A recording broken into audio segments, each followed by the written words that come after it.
আসসালামু আলাইকুম। প্রশ্ন দেওয়া আছে a plus B plus C equal 15 এবং a square plus B square plus C square equal 83 হলে A B plus BC plus C এর সমান হোয়াট? আচ্ছা, এখন আমরা জানি যে a plus B plus C all square equal a square plus B square plus C square plus 2ab plus 2bc plus হচ্ছে 2ca, তাই তো?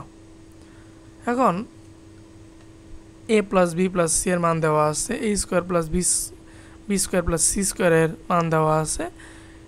তাহলে এখানে 2 যদি আমরা কমন নেই, 2 into A B plus BC plus C A হবে। এখন এইটুকুর মান দেওয়া আছে, তাহলে আমরা মান বের করতে হবে আমাদের। পারবো এটা, তাহলে লিখবো দেওয়া আছে এটা। এবং আমরা জানি,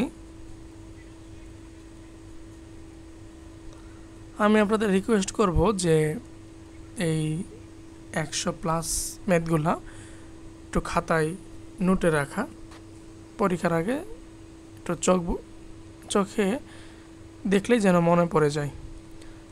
a plus B plus C all square equal a square plus B square plus C square plus 2ab plus 2bc plus 2ca,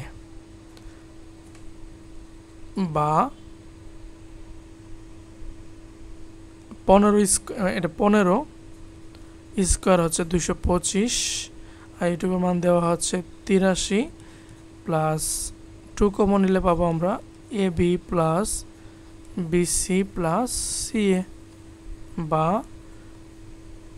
225 minus 83 83 equal 2 into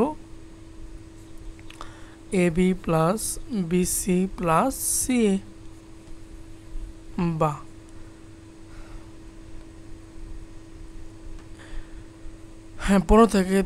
5 থেকে 3 বাদ দিলে হচ্ছে 2, 12 থেকে 8 বাদ দিলে হচ্ছে 4, 1 2 থেকে 1 বাদ দিলে হচ্ছে 1, 142 ডিভাইডেড বাই হচ্ছে 2 equal A B plus BC plus CA. অতএব 14কে 2 দ্বারা ভাগ করলে হবে 7, 2কে 2 দ্বারা ভাগ করলে হচ্ছে 1 equal A B plus BC plus CA আমাদের নির্ণয় অ্যান্সার।